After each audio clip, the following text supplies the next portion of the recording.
আমার নবী বলতেছে ফাকুলু ইয়া রাব্বি উম্মতি উম্মতি, আমি আল্লাহকে বলবো আল্লাহ আমি তো দুনিয়াতে হাজার জ্বালা যন্ত্রণা আমি ব্যথাতে সহ্য করেছি, আমি আল্লাহ আমার আপনার স্পেশাল দোয়াটা আমি কোনোদিন চাইলাম না। মক্কা মরজামা থেকে মদিনাতুল মুনাওয়ারা 63 বছর জিন্দেগি আল্লাহ আমি কেটে শুধুমাত্র ঘাত প্রতিঘাত আমি সহ্য করেছি আমার গুনাহগার উম্মতের জন্য।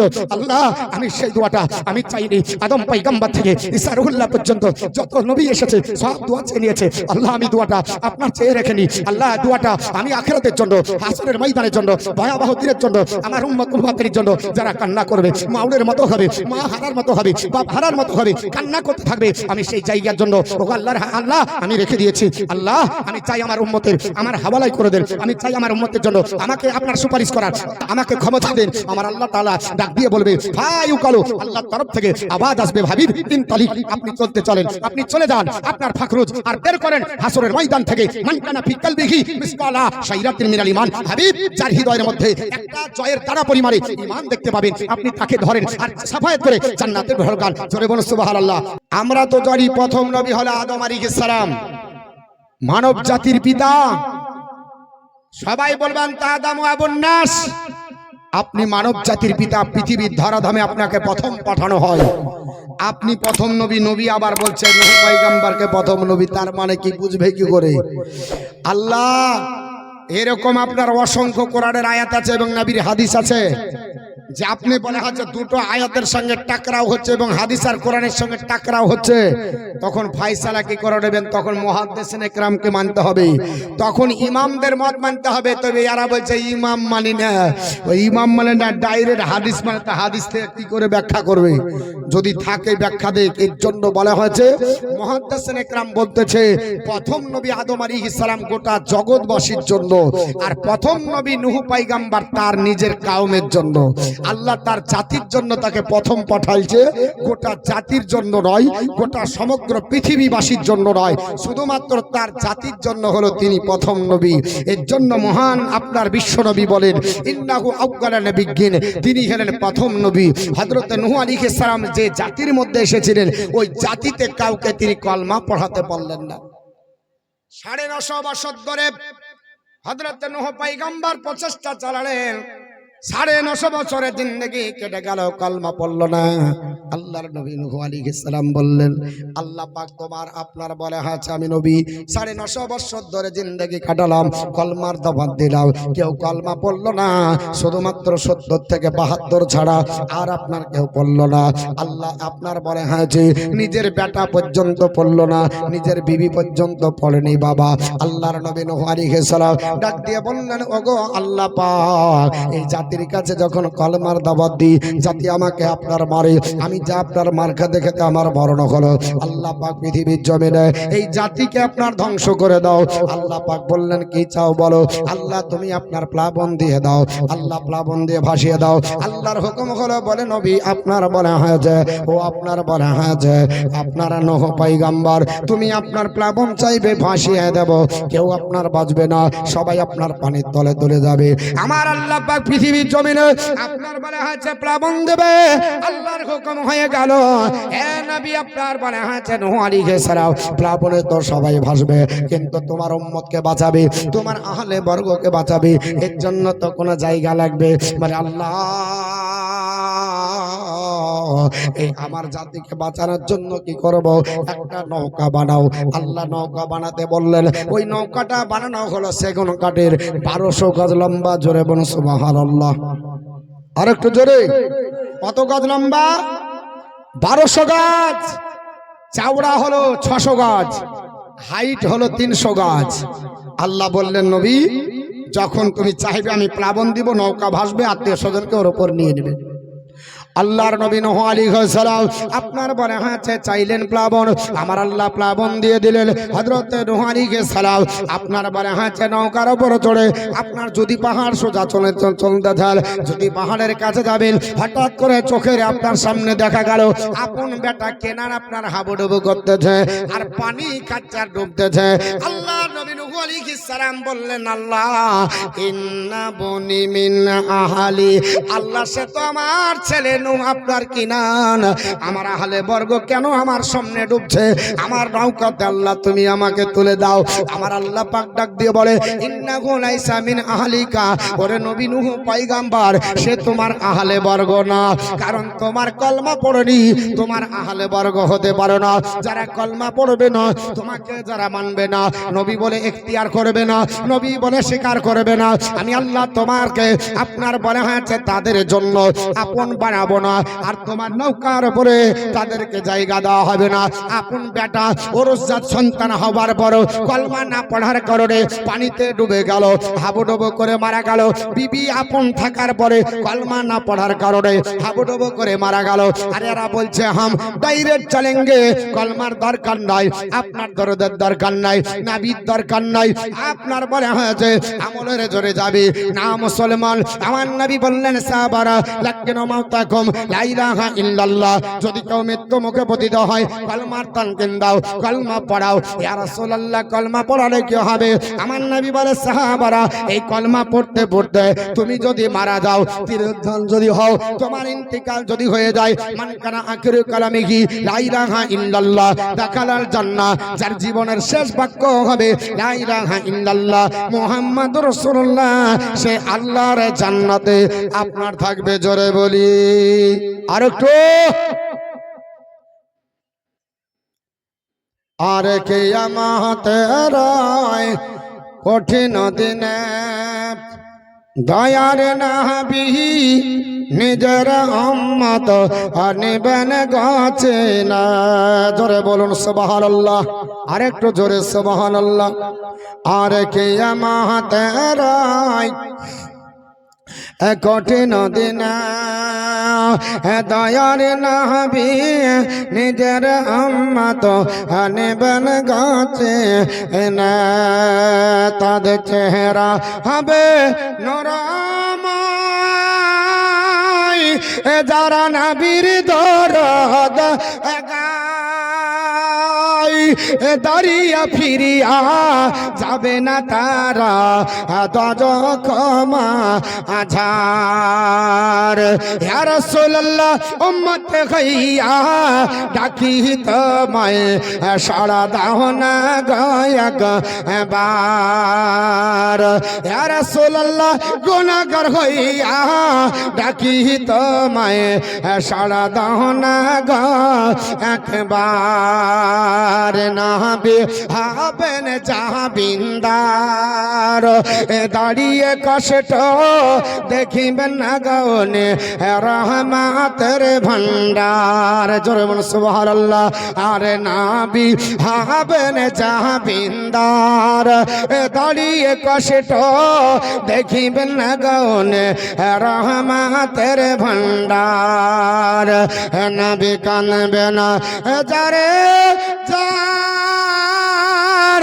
এরা সবাই গুনাহগার পুলসিরাতের রাস্তা হবে খোরের চাইতে ধার ইয়া রাসূলুল্লাহ উম্মত হইয়া ডাকি তোমায় সাড়া দাও না গায়ক বার ইয়া রাসূলুল্লাহ গুনাহগার হইয়া ডাকি তোমায় সাড়া দাও না গায়ক বার নবী আসিলেন যেদিন এভাবে ওরে পরিহীরা দরদ পড়ে গায়ে কলরাবে নবী আসিলেন যেদিন এভাবে ওরে পরিহীরা দরদ পড়ে গায়ে কলরাবে যারে রহমতের সীমানা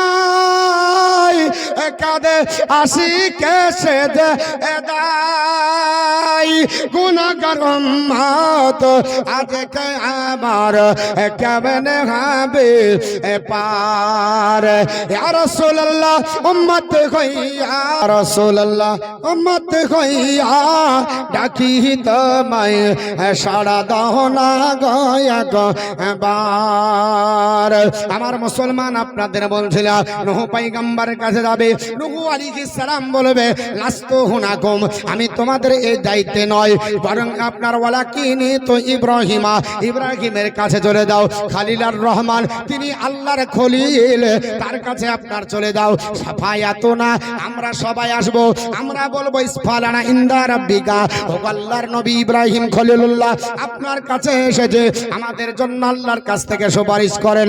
আল্লাহর নবী ইব্রাহিম আলাইহিস সালাম বলবে না না, তোমরা আমার কাছে এসেছো, আমার আপনার ওই দিনের কথা মনে পড়ে যায়। আপনার বলে হ্যাঁ চেয়াজ করো, সালাসা কাজী বা তিনি কাজা বা হুন্না, তিনি বলবেন আমার জীবনে তিনটি ফলস কথা বেরিয়ে যায়, তিনটি মিথ্যা বেরিয়ে চলো। যদিও শরীয়তের বিধানে মিথ্যা বলে মনে হয়, হাকিকাতে মিথ্যা নয়। তিনাকে বলা হয় চলো এই ইব্রাহিম আলাইহিস সালাম আপনার আজর বলে চলো ভাতিজা, চলো মূর্তি আমরা নিয়ে আপনার বাজারে বিক্রি করব। হযরত ইব্রাহিম খলিলুল্লাহ বলে চলো এ চাচা যান, আমি মূর্তি বিক্রি করব না, কারণ মূর্তি পূজা করা হলো মুশরিকের কাজ। আপনার বলে হয়েছে যিনি বিক্রি করবে তার জন্য গুনাহ হবে, এর জন্য তিনি বলেছিলেন আমি বিমার আছি, আমি অসুস্থ, আপনার যাব না। শারীরিক দিক দিয়ে সুস্থ ছিলেন, মানসিক দিক দিয়ে অসুস্থ ছিলেন, এর জন্য তিনি বলবেন যাবেন না। এই করে আপনার দ্বিতীয় হলো আপনার বলেছিলেন লাতুজ্জাত মানাত, হাবল যত মূর্তি কাবা শরীফের ভিতরে ছিল, নমরুদ বলেছিল আমাদের বড় খোদা। ইব্রাহিম খলিলুল্লাহ বলেছিলেন না না, সে বড় খোদা হতে পারে না, বড় খোদা যদি হয় তাইলে চলতে পারবে, হাঁটতে পারবে, কথা বলতে পারবে, বান্দাদের নিরাপত্তা দিতে পারবে। আপনার ইব্রাহিম আলাইহিস সালামের সঙ্গে রাত্রিবেলাতে তর্ক হওয়ার পরে, কুড়ালি নিয়ে যাবার পরে ইব্রাহিম আলাইহিস সালাম সমস্ত আপনার মূর্তিগুলোকে ভেঙে চুরমার করে হাবলের ঘাড়ের উপরে কোড়ালিটা ঝুলিয়ে দিয়ে চলে আসলেন। সকালবেলায় সবাই দেখে বলে এ আপনার বলা কাছে কাজ কে করেছে? নিশ্চয় ইব্রাহিমের কাজ। নমরুদের কাছে খবর গেল, নমরুদ এই কাজ ইব্রাহিম ছাড়া কেউ করেনি। হযরত ইব্রাহিম আলাইহিস সালামকে ডাকা হলো। আল্লাহর নবী ইব্রাহিম খলিলুল্লাহ বললেন এটা আপনার বলে হয়েছে হাবল করেছে। হাবল আপনার যখন করেছে বলেছে, সবাই বলল না না, আপনার হাবল কথা বলতে পারে না, হাত চালাতে পারে না, হাঁটতে পারে না, আপনার মানুষের কোনো আপনার ক্ষতিও করতে পারে না, লাভও করতে পারে না। ইব্রাহিম আলাইহিস সালাম বললেন ওটাই তো আমি বলছি, যে চলতে পারে না তাকে খোদা বলে মানা চলবে না, এটা একটা মিথ্যা হলো। আর তৃতীয় নাম্বার সারার ব্যাপারে জিজ্ঞাসা করা হয়েছিল, উনি বললেন সারা আমার বোন, যদিও তিনার মায়ের পেটের বোন ছিল না, তাও তিনি বোন বলেছিলেন।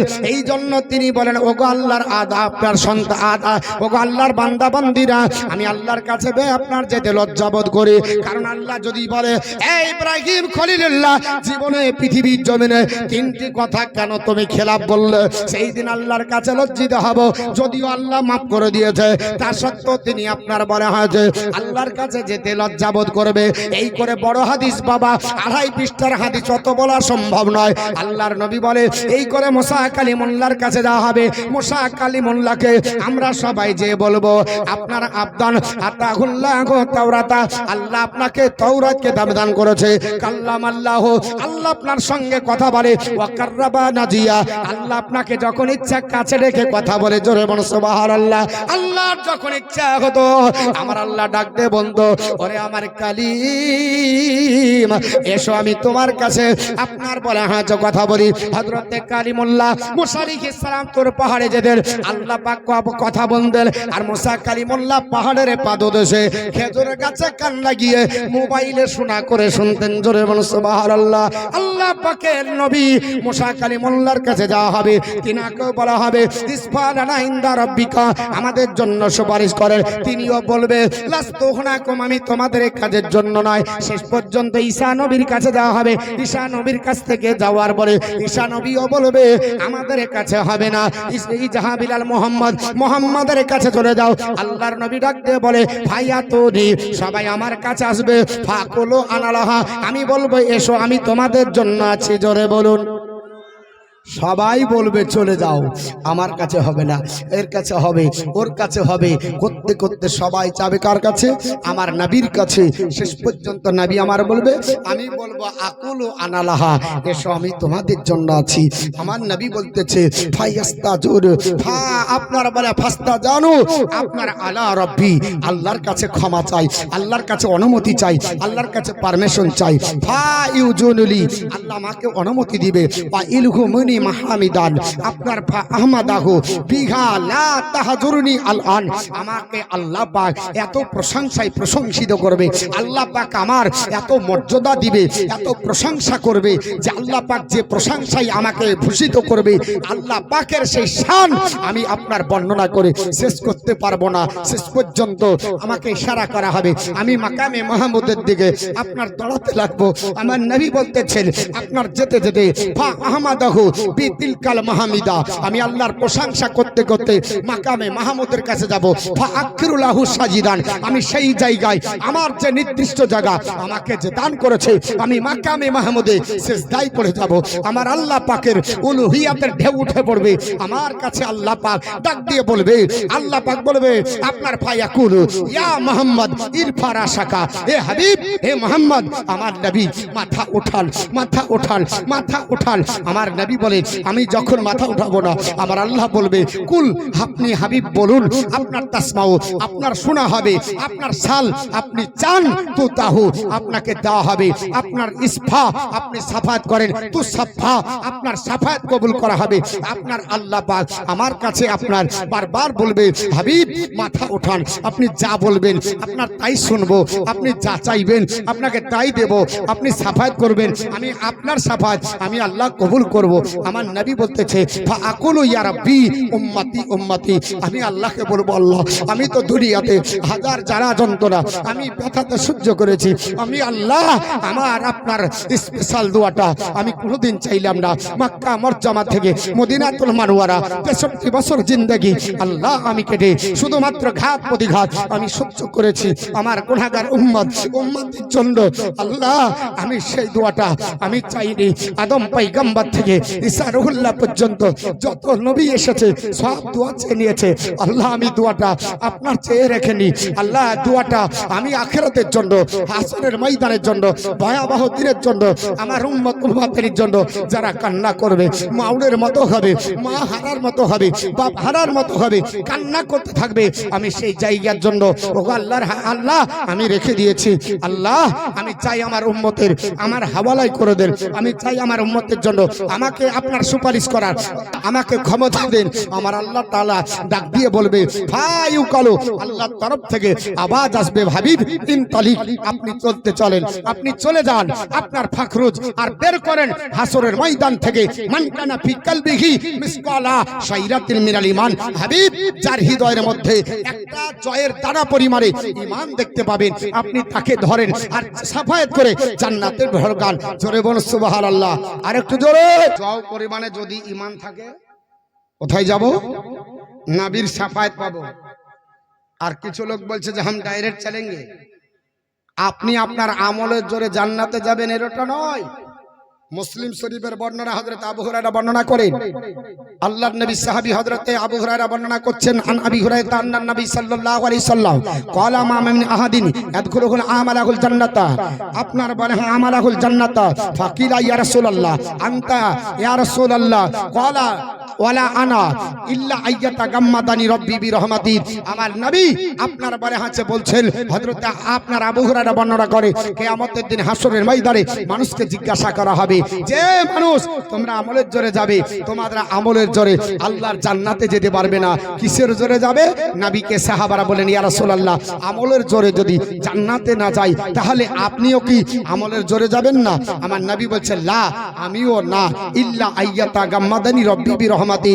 আমি আল্লাহর জান্নাতে যাব আল্লাহর রহমতে আমাকে ছেয়ে আছে জোরে বল সুবহানাল্লাহ বোঝা গেল আল্লাহর রহমত যদি আপনার সাথে থাকে আপনি জান্নাতি হবেন নামাজ যদি পড়েন রহমত থেকে যদি বঞ্চিত হয়ে যান জান্নাতে যেতে পারবেন না রহমতের সঙ্গে আর নামাজের সঙ্গে আল্লাহর রহমত লাগবে হজ যদি করতে হয় আল্লাহর আপনার বলে আছে নিজের রেজাবন্দি করবেন কিন্তু হজের সঙ্গে আল্লাহর রহমত লাগবে যদি আপনি যাকাত দেন যাকাতের সঙ্গে আল্লাহর রহমত লাগবে যদি আপনি রোজা করেন, রোজার সঙ্গে আল্লাহর রহমত লাগবে। সব চাইতে আল্লাহর বড় রহমত হচ্ছে রাসূলুল্লাহ। যদি রাসূলুল্লাহর সম্পর্কই না থাকে আপনি জান্নাতে যেতে পারবেন না। আপনাদেরকে বলছিলাম শাফায়াতের আপনার বলা হচ্ছে দরজা আমার নবী খুলবে। নবী আমার বলে সাহাবারা আমি শুধু শাফায়াত করব তাই নয়, হাদিস শরীফের মধ্যে হযরত উসমান গনি রাদিয়াল্লাহু তাআলা বর্ণনা করেন, হাদিসটি আপনার তিরমিজিতে এসেছে, ইবনে মাজাতে এসেছে। আমার নবী আমার ডাক দিয়ে বলেন, এ আমার সাহাবারা, আন উসমান ইবনে আফফান রাদিয়াল্লাহু তাআলা আন ক্বালা ক্বালা রাসূলুল্লাহ সাল্লাল্লাহু তাআলা আলাইহি ওয়াসাল্লাম, আপনার ইয়াসফাউ ইয়াউমাল কিয়ামাতি সালাসাতুনিল আম্বিয়াউ সুম্মাল উলামা সুম্মাশ শুহাদা। আমার নবী বলে সাহাবারা, হযরতে আপনার উসমান গনি রাদিয়াল্লাহু, আমার নবী বলে সাহাবারা আমি শুধুমাত্র শাফায়াত করব তাই নয়, আপনার হাসরের ময়দানে আমার শাফায়াতের পরে আপনার উসমান গনি বর্ণনা করে নবীগণ শাফায়াত করবে, আপনার আলিমগণ শাফায়াত করবে, শহীদগণ শাফায়াত করবে। যে যেমন ব্যক্তি হবে শাফায়াতের দরজা তার এমন হবে কেমন আপনার হবে। আল্লাহর নবী বলে সাহাবারা আমার উম্মতের ভিতরে ইন্না মিন উম্মতি মাইয়াসফাউ লিল ফিয়ামি, আমার উম্মতের ভিতরে কিছু উম্মত হবে যারা একটা বড় জামাতকে শাফায়াত করে আল্লাহর জান্নাতে নিয়ে যাবে। জোরে বলুন। নবী বলেন আমার সাহাবারা ইয়াদখুলুল জান্নাতা বিশাফাআতি, আপনার রাজুলিন, আপনার রাজুলিন ইয়াদখুলুল রাজুলিন মিন উম্মতি আকসারু মিন বানি তামিম। এ আমার সাহাবারা বানি তামিম গোত্র যত বড় আছে এই বানি তামিম গোত্রের চাইতে আপনার বলে হাতে বেশি সংখ্যক মানুষকে আমার একটা উম্মত শাফায়াত করে জান্নাতে নিয়ে যাবে। এই হাদিসের আপনার ব্যাখ্যাতে মুহাদ্দিসিন ইকরামগণ বলেছে ওই ব্যক্তি কে হবে গো যিনি বানি তামিম গোত্রের চাইতে বেশি মানুষকে শাফায়াত করবে।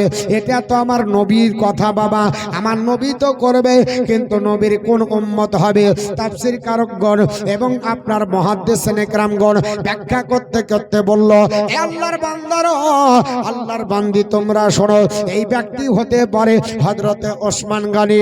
আল্লাহ পাক এত পাওয়ারফুল আপনার বলে হচ্ছে বান্দা বানিয়েছিল, নবীর এত সংস্পর্শে এসেছিলেন যে আল্লাহ পাকের কাছে যখন দোয়া করবেন আমার আল্লাহ পাক বানি তামিম গোত্রের চাইতে বেশি লোককে তার দোয়ার কারণে শাফায়াত করে জান্নাত নসিব করবে। আবার কিছু সংখ্যক ইমামগণ ব্যাখ্যা করতে করতে বলল না না, এই ব্যক্তি হতে পারে আল্লাহর নবীর প্রেমিক, আল্লাহর নবীর আছে হযরতে ওয়াইস করনি, আমার নবীকে আপনার ভালোবেসে আমার নবীর প্রেমে পাগল হয়ে ওই ইয়ামিন প্রদেশ থেকে আমার নবীর মহব্বত করেছিল। আমার নবী ডাক দিয়ে বলেছিলেন, এ আমার সাহাবারা আমি পৃথিবীর জমিন থেকে বিদায় নিব, আমি চলে যাব, আমার এই জুব্বাটা তোমরা হযরতে ওয়াইস করনিকে দিও। ওই আপনার কারণ শহরের অধিবাসী ইয়ামিন প্রদেশের অধিবাসী আমার এই প্রেমিককে দিয়ে আমাকে আপনার আমার উম্মত উম্মতানির জন্য একটু দোয়া চেয়ে নেবে, আমার উম্মত উম্মতানির জন্য আপনার বলে হাতে মাগফিরাত চাইবে। আল্লাহর নবী সাল্লাল্লাহু তাআলা আলাইহি ওয়াসাল্লাম আপনার বলেছিলেন, আল্লাহর নবী আপনার বলে হাতে হযরত উমরকে ডাক দিয়ে যখন বলে হযরত উমর বলেছিলেন, ইয়া রাসূলুল্লাহ ইয়া হাবিবাল্লাহ, আপনার যদি অতই প্রেমিক হয় আপনার সঙ্গে দেখা করেছে। আমার নবী বললেন না না না, ও আমার উমর আমার সঙ্গে দেখা করে না, তার কারণটা হলো আমাকে দেখা করতে এসেছিল কিন্তু আমার হাদিসের বলে এতটাই আমল করে, আমার আপনার হাদিসের বলে এতটাই বাস্তবের উপর আপনার রূপায়ণ করে যে আমাকে দেখতে যখন আমার হুজরা মোবারকে না পায় তখন তার মা বলেছিল নবীকে যদি নবীর হুজরায় দেখতে না পাও তাহলে বেটা আর দেরি করবে না, আপনার বিলম্ব করবে না, তাড়াতাড়ি বাড়ি চলে আসবে। আপনার হুজরা থেকে আপনার বাড়ি চলে যায়। আপনার উমর আমার সেই প্রেমিককে এই আপনার জুব্বাটা দিয়ে আমার উম্মত উম্মতানির জন্য একটু মাগফিরাতের দোয়া চাইবে। আল্লাহর নবী ডাক দিয়ে বলেছিল, উমর তুমি তাকে জুব্বাটা দেবে। ইয়া রাসূলুল্লাহ ইয়া হাবিবাল্লাহ, নবী গো কেমন করে চিনব? আল্লাহর নবী হাত তুলে বলেছেন তাকাও, এই হাতের দিকে শুভ্র রেখা দেখতে পাবে। আল্লাহর নবীর সাহাবী লম্বা ঘটনা বাবা, ঘটনা বলার সময় নাই, শুধু হাদিসটা বোঝানোর জন্য, ইমামগণের মতামতটা বোঝানোর জন্য হযরত আপনার বলে হয়েছে ওমর দেখে বললেন ইয়া রাসূলুল্লাহ, তার হাতের রেখাতে শুভ্র রেখা প্রকাশ পাবে বলে হ্যাঁ। হযরত আপনার বিশ্বনবী ইন্তিকাল করে চলে গেলেন, খলিফার আপনার গদিতে হযরত ওমর আসলেন। ওমর রাদিয়াল্লাহু তাআলা ওই আপনার বলে হয়েছে ইয়ামিন প্রদেশে আপনার খোঁজাখুঁজি করলেন। ইয়ামিন প্রদেশে খুঁজতে খুঁজতে আপনার বাজারে পেলেন না, শহরে তাকে পাওয়া গেল না। আপনার করণ শহরে, করণ আপনার এলাকায় যখন আসলে সব লোক বলে ও আপনার ওয়াইস নামে কেউ নয়, তবে একজন ব্যক্তি আছে যিনি আল্লাহর পাগল, জঙ্গলে ছাগল চড়ায়। হযরত ওয়াইস করনি আপনার বলে হয়েছে তার নাম। আল্লাহর নবীর হাদিস অনুযায়ী হযরত ওমর আপনার করণ শহরে ঢুকলেন। করণ শহরে যাবার পরে আপনার বলে হয়েছে সেখানে আপনার খোঁজাখুঁজি করলেন, লোকেরা দেখিয়ে দিল ওই জঙ্গলের ভিতরে ছাগল চড়াই, উট চড়াই, দুম্বা চড়াই, লোকটির নাম হলো ওয়াইস। উনি হতে পারে আল্লাহর নবীর সাহাবী। হযরত ওমর আসলেন, আসার পরে বললেন তোমার নাম ওয়াইস? বলে হ্যাঁ আমার নাম ওয়াইস। বলে এই জুব্বাটা নবী দিয়েছে? তিনি বললেন নিশ্চয়ই আমাকে নয়। বলে না না, তোমার হাতটা দেখি। হাতটা যেমনি দেখিয়েছে হযরত ওয়াইস করনি রাদিয়াল্লাহু তাআলা হাত দেখে আপনার চিনতে পারা যায় আমার নবী যে পূর্বাভাস দিয়েছিলেন, নবী যে ভবিষ্যৎবাণী দিয়েছিলেন, ওই হাতের মধ্যে পূর্ণ আপনার বলে হয়েছে রেখা মিলে যায়। হযরত ওমর বললে আপনাকে দিয়েছে। হযরত ওয়াইস করনি আল্লাহর নবীর জুব্বাটা নিয়ে জঙ্গলের ভিতরে গিয়ে সেজদায় পড়ে ডাকতে বলে মাবুদ, আমি তোমার আপনার দরবার থেকে সেজদা ওঠাবো না যতক্ষণ নবীর গুনাহগার উম্মতকে জান্নাতি না বানাবে। আল্লাহর নবী বলছে আমার উম্মতের ভিতরে এমন এক উম্মত হবে যিনি বানি তামিম গোত্রের চাইতে বেশি সংখ্যক মানুষকে সাফায়াত করবে। তো ইমামগণ বলছেন ওই ব্যক্তিটা হচ্ছে ওয়াইস করনি রাদিয়াল্লাহু তাআলা আনহু, যিনি সেজদায় পড়ে বানি তামিম গোত্রের চাইতে বেশি লোককে জান্নাতি করে নিয়েছিলেন। জোরে বলুন। হযরত ওমর রাদিয়াল্লাহু তাআলা পিছন থেকে বলছে কি ব্যাপার, এতক্ষণ হলো জুব্বা কেন পরে না? দেখছেন হযরত ওয়াইস করনি সেজদায় পড়ে কাঁদছেন আল্লাহর কাছে। হযরত ওমর রাদিয়াল্লাহু তাআলা ডাক দিয়ে দিলেন ওয়াইস। সঙ্গে সঙ্গে ধ্যান ভেঙে গেল। হযরত ওয়াইস করনি বলেছিলেন বলে হুজুর, আজকে যদি আপনি না ডাকতেন আল্লাহর গুনাহগার বান্দাদেরকে আমি জান্নাতি বানিয়েই ছাড়তাম। জোরে বলুন সুবহানাল্লাহ। আল্লাহর কাছে সিজদায় পড়ে গেছিলাম। আমার বাবা জীবন ভাইজান, আমার আব্বা জানেরা, আপনার হাদিসের মান, হাদিসের শান আপনি যদি দেখেন, আমার নবী বলছেন আমার উম্মত উম্মাতানি, শুধুমাত্র আমি স্বাভাবিক আমার উম্মত উম্মাতানিকে পার করব তা নয়, এ আমার উম্মত উম্মাতানি তোমরা শোনো। হযরত আনাস বললেন নবী গো, হাসরের ময়দানে আমাকে শাফাত করবেন না? নবী বলেন আনাস আমি তো ওই কাজের জন্যই থাকবো। ইয়া রাসূলুল্লাহ আমাকে শাফাত করেন? বলে হ্যাঁ আমি তোমাকে শাফাত করব। শুধু আনাস তোমাকে নয়, আমি রাসূলুল্লাহ বলছি তোমাকে ছাড়াও আপনার বলে আছে সাফাতি মিন সাফাতি আপনার বলা আছে মিন আহলিল কাবাইরি মিন উম্মতি, আমার উম্মতের ভিতরে যারা বড় বড় গুনাহগার হবে তাদেরকেও আমি সাফায়াত করে আল্লাহর জান্নাতে নিয়ে যাব। জোরে বলুন। আমার গুনাহগার উম্মতের ভিতরে যারা বড় বড় গুনাহগার হবে তাদেরকেও নিয়ে যাব। সব শেষে একজনকে বাই করা হবে জাহান্নাম থেকে। কোথা থেকে বের করা হবে? জাহান্নাম থেকে। তো তাকে বের করা হবে লকড়ি পোড়া কারখানা, দেখেছেন ভাটা? লকড়ি পোড়া ভাটা দেখেননি? মানে কাঁচা এই আপনার লকড়ি ভরে দেয় ডাল দিয়ে, সব দিকটা আপনার মারা লেপা, লকড়িটা পুড়ে পুড়ে কয়লা হয়ে বেরিয়ে আসে, ওটা আবার জ্বালানো হয়। তো আল্লাহর নবী বলছে জাহান্নামে মানুষ পুড়ে যাবে না, মানুষ কয়লা হয়ে যাবে, সেজদার জায়গা বাদে সব পুড়ে যাবে। শেষ পর্যন্ত তাকে বের করা হবে। যখন তাকে বের করা হবে জাহান্নাম থেকে, আল্লাহ রাব্বুল আলামিনের পয়গম্বর বলে ইখরুজু মিনান নার কাউমুন, এমন একজন ব্যক্তিকে জাহান্নাম থেকে বের করা হবে বিসাফাতি সাফাতের দ্বারাই। ওই ব্যক্তিকে দেখা হবে কাআন্নাহুম শাআরির, দেখে মনে হবে লকড়ি। জোরে বলুন সুবহানাল্লাহ। লকড়ি পোড়া কয়লার মতো হবে, এই রকম দেখে লাগবে। তাকে যখন বের করা হবে আপনার বলা হচ্ছে দেখার পরে আল্লাহর কাছে নিয়ে যাওয়া হবে।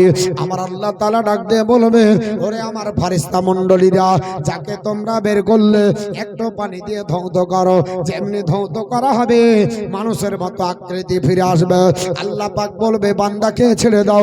বান্দা কি বলছে দেখো, আল্লাহর বান্দা বলবে আল্লাহ ওই যে গাছ দেখতে পাচ্ছি ওই গাছের কাছে একটু যাওয়ার অনুমতি দাও, গাছের ছায়াতে বসে একটু আরাম করি। সব শেষে যাকে জাহান্নাম থেকে বের করা হবে, একবারে পুরো কয়লার মতো হবে। বলবে আল্লাহ বলবে কি চাস? বলে আল্লাহ জান্নাত তো পাবোই না, তো একটু গাছের কাছে যেতে দাও, একটু আরাম করি। আল্লাহ বলবেন এ বান্দা ওয়াদা করছিস এছাড়া আর কিছু চাইবি না তো? দেখলে লোভ হবে না তো? আমরা কি বলি, আমাদের লোভ আছে না নাই? আছে না? 5 কাঠা জমি যদি হয় তারপরে আবার ওইখানে যদি বিক্রি হয় 5 কাঠা হলে অন্তত পক্ষে একটু সবজিটা লাগাতে পারতাম, আর পাশে যদি বিক্রি হয় তখন বলছে আরে আর 5 কাঠা হলে তো আরোটা কিছু করা যেত। ও 5 কাঠা 10 কাঠা যদি হয় তো বলছে 1 বিঘা হলে একটা মোটামুটি হতো, আর 1 বিঘা যখন হয় তখন বলছে দাগটা করতে পারলে ভালো হতো। মানুষের আশা তো কোনোদিনই আপনার বলা হচ্ছে নি ভাই না। আল্লাহ পাক জানে যে ই চাইবে কত দূর, এটা আল্লাহ ভালো জানে। আল্লাহ বলছে ওয়াদা করছিস এছাড়া কিছু চাইবি না? বলছে না আল্লাহ আর কিছু চাইবো না, এই গাছের কাছে যদি বসিয়ে দাও একবারে কলিজা ঠান্ডা করে নেবো, আর কিছু চাইবো না। আল্লাহ বলবে এই ফেরেশতা নিয়ে যাও, কে গাছের কাছে বসার পানি দে খাক, পানি খাক, ঠান্ডা পানি খেয়ে কলিজা ঠান্ডা করবে। সামনে আর একটা গাছ দেখা যাবে, এই গাছের চাইতে ওই গাছের খুশবু বেশি আর ওই গাছের ঠান্ডা আরো বেশি। তখন আল্লাহকে বলবে আল্লাহ যে গাছের কাছে ছিলাম ওখানে গেলে একটু ভালো হতো। আল্লাহ বলবে তুই না বলেছিস ওখানে যাবো না, আর কিছু চাইবে না? বলে আল্লাহ তুমি তো রহমান, আমার যেমন আশার শেষ নাই তোমার তো দয়ার শেষ নাই। জোরে বলো আল্লাহ আমার যেমন চাওয়ার শেষ নাই তোমার দেওয়ারও শেষ নাই। আল্লাহ তুমি, আমি তোমার কাছে ওয়াদা করছি ওই গাছের কাছে যে আর চাইবে না। আল্লাহ বলছেন যে আর চাইবি না? বলে না, আবার ওই গাছের কাছে নিয়ে যাওয়া হবে। ওই গাছের কাছে পানি পান করবে আর ঠান্ডা উপলব্ধি করে আবার সামনে একটা গাছ দেখাবে জান্নাতের দরজার কাছে। বলবে আল্লাহ সবই তো হলো, একবারে জান্নাতের কাছাকাছি যদি হয়ে যেতাম তাহলে আর কিছু চাইতাম। আল্লাহ এইটুকু দাও। আল্লাহ বলবে তুই যে বলেছিস এছাড়া আর কিছু চাইবি না? বলে আল্লাহ ওয়াদা করছে আর চাইব না। আল্লাহ পাক বলছে আমি জানি তুই চাহাবি, জান্নাতেও ঢুকতে চাহাবি, তাও আল্লাহ বলছে আর চাহাবি না? তো বলে না। জান্নাতের গাছের গোড়াতে যাওয়ার পরে বলবে আল্লাহ সবই তো হলো, জান্নাতে যারা আছে তারা যে গল্প করছে তাদের যে খুশবু আসছে নাকে, মনে হচ্ছে যে একটু ঢুকতে পারলে জানটা ঠান্ডা হয়। আল্লাহ একটু অনুমতি দেন, একটু কি আছে ভিতরে ঢুকি। আল্লাহ বলছে তুই তো বলেছিস আর যাবো না। বলে আল্লাহ আর চাইবো না, আপনি শুধু ঢুকতে দেন, পরামর্শ দেন। আল্লাহ একটু ঢুকতে দেন। আল্লাহ বলবেন যে ঠিক আছে ঢুকিয়ে দেই। জান্নাতে ঢুকার পরে সিট আর খুঁজে পাবে না, গোটা সিট বুকিং, রিজার্ভ কোটা। আল্লাহকে বলবে যে আল্লাহ তুমি জান্নাতে ঢুকাইলা বটে কিন্তু সিট খুঁজে পাচ্ছি না, সব সিট বুকিং, যেখানে যাচ্ছি সব বুক।